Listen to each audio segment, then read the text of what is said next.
Hello friends, आज का हमारा टॉपिक है खाद्य जाल, जिसे इंग्लिश में हम फूड वेब कहते हैं। तो पढ़ते हैं खाद्य श्रृंखला। सबसे पहले मैं आपको बताती हूँ कि खाद्य श्रृंखला क्या होता है। जैसे कि आपको यहाँ पे इस प्रकार से ये टॉपिक दिया हुआ है कि घास है, चूहा है, सांप है, बांझ है। अब देखो क्या होता है। ये जो घास होता है, घास को जो है वो चूहा खाता है। एक तरीके से आप मान लो कि घास को चूहा खाता है और चूहे को सांप खाता है और सांप को बाज खाता है। तो इस प्रकार से खाद्य यानी कि भोजन के लिए कहीं ना कहीं जो भी जीव हैं वो एक दूसरे पे निर्भर हैं, यानी कि वो उससे खा रहा है और वो उससे खा रहा है। तो एक प्रकार से भोजन के लिए ये एक दूसरे पर निर्भर है और ये पूरी एक प्रकार की श्रृंखला बन रही है, इसीलिए हम इसे खाद्य श्रृंखला कहते हैं। तो फिर पढ़ते हैं।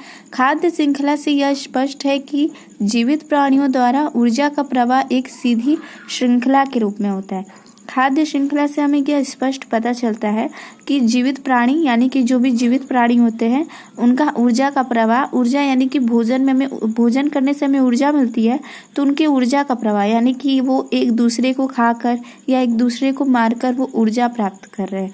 जैसे कि चूहे को मारकर सांप ऊर्जा प्राप्त कर रहा है, तो सांप को मारकर बाज ऊर्जा प्राप्त कर रहा है। तो इस तरीके से फिर प्राकृतिक में खाद्य श्रृंखला एक सीधी कड़ी के रूप में नहीं होती है। अब देखो, ये एक सीधी कड़ी के रूप में ही नहीं होती है, ये बहुत अलग प्रकार से भी हो सकती है। अब कैसे हो सकती है? पारितंत्र की सभी खाद्य श्रृंखलाएं कहीं ना कहीं परस्पर संबंधित होती हैं। इस प्रकार परस्पर जुड़ी अनेक खाद्य श्रृंखलाओं के पारंपरिक संबंध को खाद्य जाल कहते हैं। अब उदाहरण द्वारा हम समझते हैं कैसे ये क्या कह रहा है कि पौधा उत्पादक है। सबसे पहला हम अपने पहले वीडियो में आपको बता चुके हैं कि पौधा एक प्रकार का उत्पादक होता है, यानी कि सबसे पहले इंसान पौधे को ही खाता है। क्यों?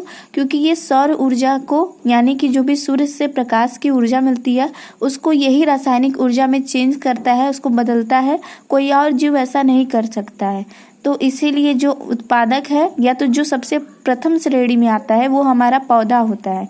अब पौधे को मान लिया कि चूहा खाता है, चूहे को सांप तथा सांप को बाज या उल्लू खा लेता है। ठीक है, देखा जाए तो यह क्रम अधूरा है। क्यों अधूरा है? कि पौधे को चूहे के अतिरिक्त खरगोश या अन्य पर्णभक्षी जंतु जैसे टिड्डा आदि भी खा सकते हैं। अब पौधा है, पौधे को तो एक तरीके से भी देख लो कि मनुष्य भी खा सकता है।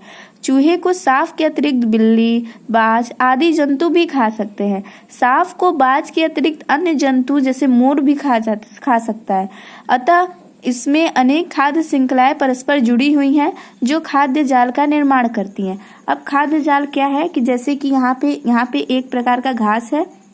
अब घास को जो है वो टिड्डा भी खा सकता है, अब घास को जो है वो खरगोश भी खा सकता है और घास को चूहा भी खा सकता है। ठीक है, तो इस प्रकार से घास को 3 चीजें या बहुत सारी चीजें खा सकती हैं, लेकिन हमें यहाँ उदाहरण में 3 दिया हुआ है कि घास को टिड्डा खा सकता है, घास को खरगोश खा सकता है और घास को चूहा खा सकता है। अब देखो, अब इन तीनों ने जो है एक तरीके से घास को ग्रहण कर लिया या घास को खा लिया। अब घास को खाने के बाद ये टिड्डा है, इस टिड्डे को छिपकली खा सकती है। ठीक है, इस टिड्डे को छिपकली ने खा गई। ठीक है, अब बची दूसरे नंबर पे खरगोश। अब इस खरगोश को बाज ने खा लिया और इस चूहे को भी बाज ने खा लिया। इस चूहे को बाज ने खा लिया, या तो हो सकता है कि इस बाज ने कभी बाज जो है वो नहीं खा पाया, तो इस चूहे को सांप ने खा लिया। ठीक है, इस तरीके से इसने खा लिया। अब फिर क्या हुआ? सांप को बाज ने खा लिया। तो इस तरीके से आप देख रहे हो कि इतनी ज्यादा जो है वो विभिन्नताएं प्राप्त हमें होती हैं। जैसे कि एक तरीके से अगर मैं मनुष्य का उदाहरण लूं, मनुष्य के ऊपर डिपेंड करता है कि मनुष्य जो है वो किसी जंतु का भी भक्षण करता है, जैसे मांस, मछली आदि का भी भक्षण कर सकता है, यानी कि उसे खा सकता है, या तो वो पौधे या कोई फल फ्रूट्स को भी खा सकता है। तो उसके पास 2 ऑप्शन आ जाता है, या तो वो जंतु को मार के खाए या तो वो पेड़ पौधे को खाए। तो यही एक प्रकार की जाल का या खाद्य जाल का निर्माण करता है। तो थैंक यू। अगर वीडियो पसंद आया हो तो लाइक, शेयर एंड सब्सक्राइब।